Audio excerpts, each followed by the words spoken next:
రాష్ట్ర ప్రభుత్వ ఉద్యోగులకు గవర్నమెంట్ ఒక గుడ్ న్యూస్ చెప్పింది.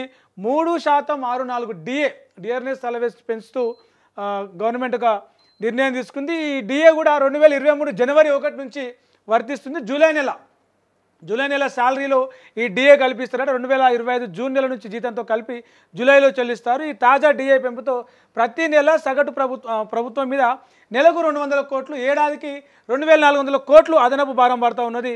2020 రివైజ్డ్ పే స్కేల్స్లో జీతం పొందుతున్న ప్రభుత్వ ఉద్యోగులకు ఈ డిఆర్ఎస్ అలవెన్స్ వర్తిస్తుందట. మొత్తం డిఆర్ఎస్ అలవెన్స్ బేసిక్ పేలో 26.39% నుండి ఇప్పుడు 30.3% పెరిగింది. ఏదైతే పెంచిన 3.64 ఉందో గతంలో ఇది పెంచక ముందుకు 26.39% ఉండేది. పెంచిన దాంతో కలిపి 30.3%కి పెరిగింది. ఈ డిఏ పెంపు జిల్లా పరిషత్లు, మండల పరిషత్లు, గ్రామ పంచాయతీలు, మున్సిపాలిటీలు, మున్సిపల్ కార్పొరేషన్లు, వ్యవసాయ మార్కెట్ కమిటీలు, జిల్లా గ్రంథాలయ సంస్థలు, వర్క్ ఛార్జ్డ్ ఎస్టాబ్లిష్మెంట్ ఉద్యోగులకు కూడా వర్తిస్తుంది. ఎయిడెడ్ సంస్థలు, పాలిటెక్నిక్లతో సహా యూనివర్సిటీలోని టీచింగ్, నాన్ టీచింగ్ సిబ్బందికి కూడా ఈ డిఏ అందబోతూ ఉన్నది. UGC and AICTE pay scales ఉద్యోగులకు డిఏ 38% నుండి 42%కి పెంచారు. దాంతోపాటు రాష్ట్రంలోని ఉద్యోగులకు 5% డిఏ బకాయిలు రావాల్సి ఉంది.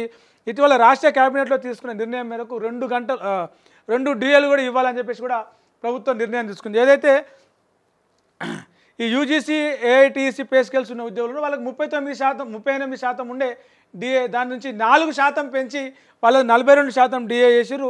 క్యాబినెట్లో తీసుకున్న నిర్ణయం మేరకు 2 డిఏలు ఏవైతే ప్రభుత్వ ఉద్యోగులకు సంబంధించిందో వాళ్ళకి 2 డిఏ ఇవ్వాలని చెప్పేసి కూడా నిర్ణయం తీసుకుని ఆ 2 డిఏలో భాగంగా ఒక డిఏ ఇమ్మీడియట్లీగా ఒక డిఏ వాళ్ళకు పే చేస్తూ ఉన్నారు. మరో డిఏను 6 నెలల్లో అందించేందుకు ప్రభుత్వం నిర్ణయం తీసుకుని ఈ నేపథ్యంలో తాజా డిఏ ఉత్తర్వులు జారీ చేశారు.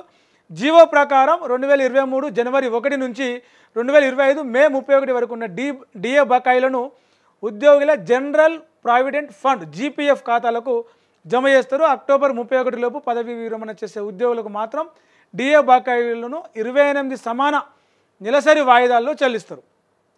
అంటే 28 నెలసరి వాయిదాలు 28 సార్లు ఈ డిఏ బకాయిలన్నీ కూడా క్లియర్ చేస్తారంటే 2004 సెప్టెంబర్లో ప్రభుత్వ సర్వీసులో చేరి కంట్రిబ్యూటరీ పెన్షన్ పథకం అంటే సిపిఎస్ కింద ఉన్న ఉద్యోగులకు 2023 జనవరి 1 నుంచి 2025 మే 31 వరకు ఉన్న డిఏ బకాయిల్లో 10% వారి ప్రాన్ ఖాతాలకు జమ చేశారు. మిగిలిన 90% డిఏ బకాయిలను సేమ్ ఎట్లనైతే ఈ పదవి విరమణ చేసే వాళ్ళకు ఇస్తున్నారు 28 నెల వాయిదాల్లో అట్లా వాళ్ళకి ఇస్తారట. మొత్తం మీద ఏదైతే ప్రభుత్వ ఉద్యోగులు ఎదురు చూస్తూ ఉన్నారో కొన్ని నెలల నుంచి ఆ డిఏని పెంచుతూ ఇమ్మీడియట్లీ ఈ నెల జూన్ నెలకు సంబంధించి జూన్ నెల జీతం జూలై 1st వీక్లో అందుకుంటారో ఆ జూలై 1st వీక్లోనే కలిపి అందజేసేందుకు ప్రభుత్వం నిర్ణయం తీసుకుంది. ఒక ఉద్యోగులకి ఇది ఒక శుభవార్త.